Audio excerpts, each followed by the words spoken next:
Shalom à tout le monde, que Dieu vous bénisse, que la faveur, la grâce, la bénédiction de Dieu soit là sur votre vie. Je vous souhaite excellente semaine et aussi beaucoup de bonheur et beaucoup de paix. Voilà, j'aimerais ici inviter quelqu'un à regarder cette vidéo avec moi. Beaucoup de prophéties peuvent annoncer, il y a les fausses prophéties aussi qui annoncent les troubles. Ces derniers en l'occurrence, qui a annoncé ce qui a fait que la ville était vide. C'est pas les prophéties, Dieu n'a pas parlé. Dieu n'a pas parlé. Non, Dieu n'a pas parlé. C'est pas Dieu qui a parlé. C'est pas Dieu qui a parlé. Ça ne veut pas dire que les gens sont faux. Ça veut dire que les gens... Je vais vous expliquer ce qu'on appelle. Ça veut dire que dans ce temps de la fin, là, les gens prêchent. Les gens prophétisent leur propre colère, leur propre frustration. C'est d'autres esprits. Mais ce n'est pas l'esprit de Dieu. C'est pas l'esprit de Dieu. Amen. Oui. Voilà, vous avez vu dans cette vidéo le pasteur qui est en train de manifester une attitude, en tout cas de moquerie, ou je sais pas si c'est un dénigrement, ou bien comment on dit ça. En tout cas, il fait son interprétation de la prophétie qui, selon laquelle il n'aurait pas d'élection. Donc tout le monde, les rues étaient vides à cause de cette prophétie. Donc en quelque sorte, il est en train de descendre l'autre pour se positionner lui, selon laquelle, et il avait dit qu'il n'y avait rien, ou bien il n'y a rien, la parole de Dieu dit il n'y a rien quand on annoncera les troubles. Ceci, là. En bref, moi la sortie que tu viens de faire ici, tu viens de montrer à quel niveau tu es bas.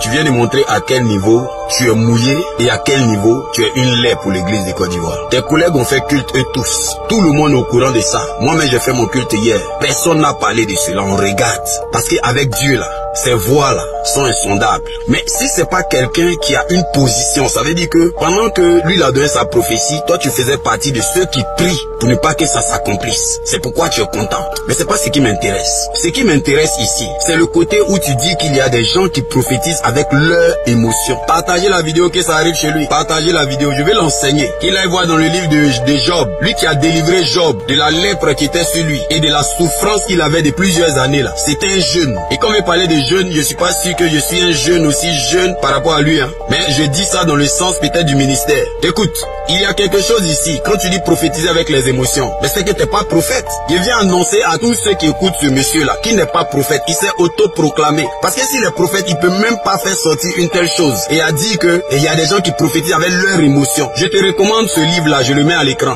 Les 33 degrés de la prophétie. Faut lire ça, tu vas connaître ce qu'on appelle prophétie. Tu vas connaître ce qu'on appelle le ministère prophétique. Tu vas connaître ce qu'on appelle le don de la prophétie et l'office des prophètes. Tu n'en sais rien. Il y a des prophètes que Dieu fait prophétiser avec leurs émotions. Il y a des prophètes que Dieu fait prophétiser avec leur vécu. Il y a des prophètes que Dieu fait et prophétiser avec ce qu'ils entendent. Il y a des prophètes que Dieu fait prophétiser avec ce qu'ils vivent, avec ce qu'ils voient. En parlant d'émotions, le prophète Osée, dans Osée chapitre 1, le verset 2, Dieu lui dit d'aller marier une prostituée pour qu'il ressente ce que c'est que les sentiments, les émotions d'un homme que sa femme trompe. Et la Bible dit, avec ces émotions qu'il ressentait quand la prostituée allait se prostituer, Dieu lui disait de prendre ça pour aller parler à Israël. Pour que Israël sache que la prostitution ils sont en train de faire vis-à-vis de Dieu d'Israël, que Dieu n'est pas d'accord avec. Et le prophète pouvait ressentir les émotions là, qu'il ressentait au-dedans de lui lorsque cette femme le trompait. Ce sont les émotions. Comment tu peux dire il y a des gens qui prophétisent leurs émotions? Tu as des enseignements à 2 balles, tes prophéties à 2 balles. En tout cas moi, j'ai trouvé qui est la lèpre même, j'ai trouvé. Parce que toi tu as un accès extraordinaire. Ça veut dire que on essaie de parler mon réordonnance, mais toi tu montres toujours, tu es celui-là, tu es une version de ce pasteur des réseaux sociaux là, qui n'a même plus le courage d'écrire pasteur sur sa page. Tu es une de ces versions, mais une version améliorée, une version plus développée, une version plus subtile. Donc tu es content. Donc tu faisais partie de ceux-là qui priaient pour que... Mais écoute, Dieu a annoncé à Israël, ou bien à Abraham, que son peuple allait faire 400 années en Égypte. Mais ils sont sortis après 430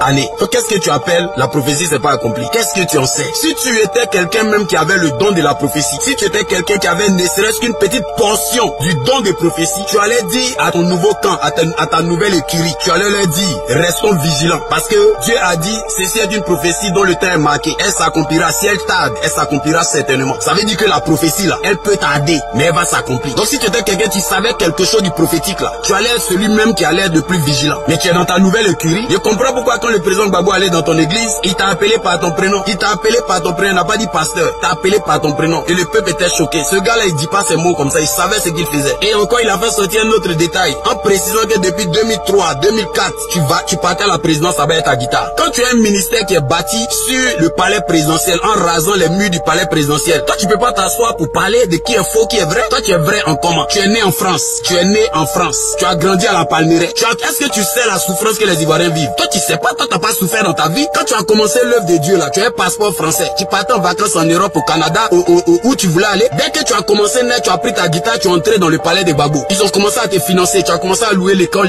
la salle de, comment on appelle, l'hôtel communal. Dès que le régime est tombé là, tu es allé chercher un lieu pour faire église. Le lieu où tu fais église là, l'histoire du terrain là, tu veux qu'on explique? Tu veux que j'explique? Je vais expliquer comment tu as pris ce terrain là. Si tu veux, on va expliquer l'histoire qui s'est passée à cette famille là. Le bras de Feika, tu as pris le terrain là. Comment ça s'est passé? Donc faut arrêter ça. Faut arrêter. Et où je suis en train de rentrer, ça s'appelle un débat théologique. Des articles de loi en Suisse me donnent le droit de défendre des valeurs théologiques sur la base de ce que tu as dit. C'est faux, c'est pas fondé. Donc c'est pas de la diffamation, c'est pas du dénigrement. Je suis en train de te remettre dans les rails. Tu es en train de dégamer, tu es en train de faire n'importe quoi. Ta prophétie que tu as donnée au stade, quand le RHDP t'a donné le stade Félix Houphouët-Boigny, après le coup d'état constitutionnel effectué par le conseil constitutionnel, ils t'ont donné le stade, ils ont mis des cartes à disposition pour remplir le stade. Ta prophétie tu as donné là-bas. Là. Tu penses que moi je ne pouvais pas prendre cette prophétie là pour venir chercher à te descendre? On pouvait le faire, on l'a pas fait. On l'a pas fait parce qu'on s'est dit qu'il y a des gens, moi je connais des gens qui me respectent, qui prient chez toi. Et si je fais une test, ça peut être une occasion de chute pour eux. Donc je fais attention. Et toi tu te permets de venir là chercher à venir descendre quelqu'un pendant que tu sais que ta voix porte. Quand toi tu as dit quelque chose là, c'est la personne ça va vraiment l'atteindre. Et tu mesures même pas mais tu parles. Ta prophétie tu as donné au stade là. Ça c'est prophétie, c'est prophétie. Tu prophétises par émotion, toi tu prophétises par ton salaire. C'est quoi on t'a payé là? C'est ça tu as pris pour venir donner la prophétie que au stade. Quand tu es venu prophétiser au stade, tu as prophétisé quoi? N'importe quoi. Ils n'ont qu'à aller chez la prophétie, ils vont regarder, ils vont voir. Donc cette vidéo partagez que ça retrouve là, qu'ils sachent que en Côte d'Ivoire là, son micmac il est dedans, son semblant, il a dit un gars qui te suit là, il te suit comme ça, il lui a dit en Côte d'Ivoire si un pasteur en qui je crois pas, c'est...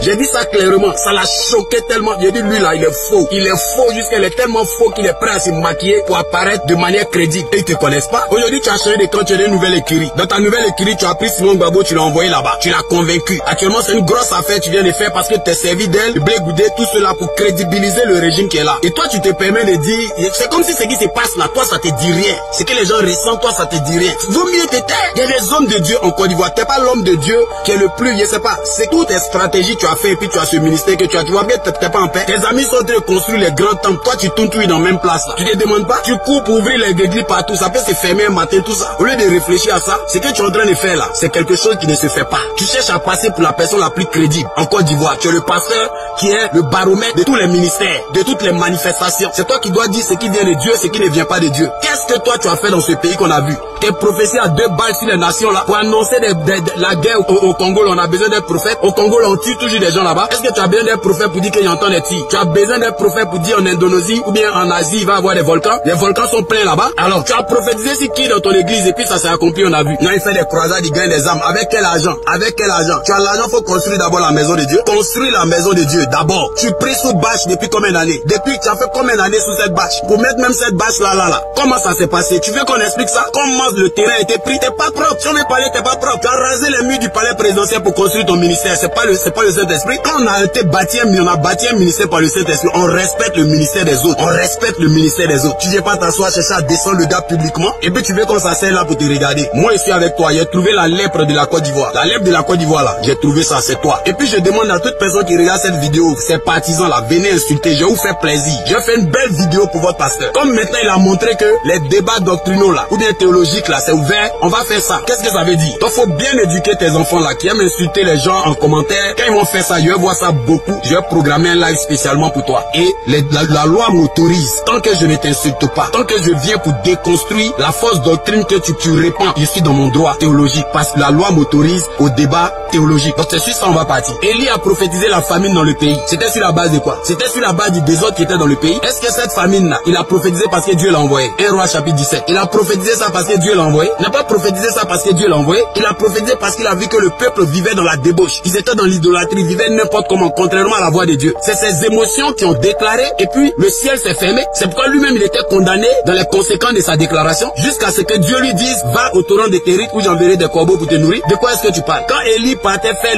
la bataille avec les prophètes Baal pour faire descendre le feu du ciel, c'est Dieu qui l'a envoyé là-bas. Dieu lui a dit d'aller annoncer que la pluie va venir. Lui il allait faire descendre le feu. C'est pas ses émotions. Est-ce que tu connais la Bible? Est-ce que tu lis la Bible? Les gens t'écoutent parce qu'à cause de tout l'artifice qui est autour de toi, on n'est pas la même chose. Si moi j'ai commencé mon ministère avec un passeport français, si j'avais eu au début de mon ministère accès au palais présidentiel, je n'allais pas être corrompu après 20 ans. Après 20 ans, le ministère était assis quelque part. C'est mes fils qui parlaient. Tu es assis, tu es encore là, tu as encore faim. Tout ce qu'on t'a donné te suffit pas. Tu as encore faim, tu as encore faim. La faim peut rendre quelqu'un comme ça. C'est pourquoi l'argent du sang innocent, c'est comme ça, ça met les gens dans la confusion. Et ça, c'est la confusion qui est en train de venir sur toi. Faut chercher à te repentir. Les Ivoiriens qui sont en train de mourir, les gens qui sont en prison, toi tu parles pas de ça. Tu es pasteur, non? Depuis quand même tu es devenu prophète? Depuis quand toi tu es prophète? Montre-moi les gens dans ton église là-bas sur qui tu as prophétisé, c'est arrivé. Les prophéties sur les nations, nous tous on peut faire ça. C'est les prophéties les plus faciles. Mon livre, les 33 degrés de la prophétie là, je mets ça à l'écran. Tu prends ce livre, moi je t'offre ça gratuitement. Faut prendre, faut lire ça. Tu vas apprendre ce que c'est que le prophète. Tu n'en sais rien, tu ne connais rien de cela. Tu as forcé pour devenir prophète parce que tu sais que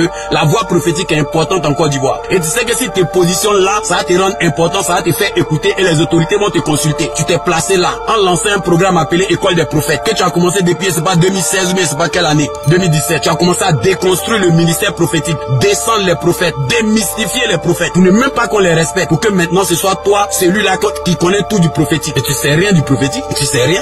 Moi je vais m'arrêter là, partager la vidéo que ça le trouve là-bas, plus jamais. Et puis ce que je dis, je vais revenir, je t'ai pas laissé comme ça, je vais revenir. Tu as montré que tu es la lèvre. Je souhaite que il y a des hommes de Dieu à Abidjan, ne vous sentez pas concernés quand je fais mes sorties là. Voilà, ne vous sentez pas concernés. Je viens pas pour parler du président ou quoi, je viens parler de la part de Dieu au peuple de Dieu. Que le peuple de Dieu arrête de s'égarer et de suivre un chemin qui n'est pas le chemin de Dieu. C'est là-bas que moi j'envoie. Et tout ce que je dis va dans ce sens-là. C'est ce que je suis en train de dire. Donc je suis dans mon cadre, je suis dans ma niche, je suis dans le mandat que Dieu auquel il m'a appelé, c'est d'annoncer sa parole à son peuple. Et c'est ce que je suis en train de faire. Et même là, sur cette reprise-là, c'est ce que je suis en train de faire. C'est pas normal. Les enfants de Dieu ont besoin de comprendre ce qui se passe. On sait pas de quoi toi tu parles. Toi tu vas venir te moquer des gens. Tu vas venir te foutre des gens. Pour venir dire, rien ne s'est passé. Ce n'est pas Dieu qui a parlé, c'est faux. Et c'est à toi Dieu parle. Toi tu entends la voix de Dieu. Toi tu connais Dieu. Si toi tu entendais la voix de Dieu là, tu allais partir dire à ta nouvelle curie là et à leur dirigeant, tu allais leur dire que laissez le pouvoir. Si tu entendais vraiment la voix de Dieu. Et si le minimum, tu n'as pas le courage de leur dire ça là, tu allais quand même négocier pour tous ces prisonniers qui sont en prison. Ces personnes qui sont allées marcher, qui ont fermé pour 3 ans. Tu allais au moins négocier pour leur libération. Tu allais négocier pour ces pasteurs, ces prophètes qui sont en prison. Tu allais négocier pour eux. Tu parles de quoi? Toi tu connais Dieu, tu entends la voix de Dieu, tu paies rien pour attendre. Partagez la vidéo.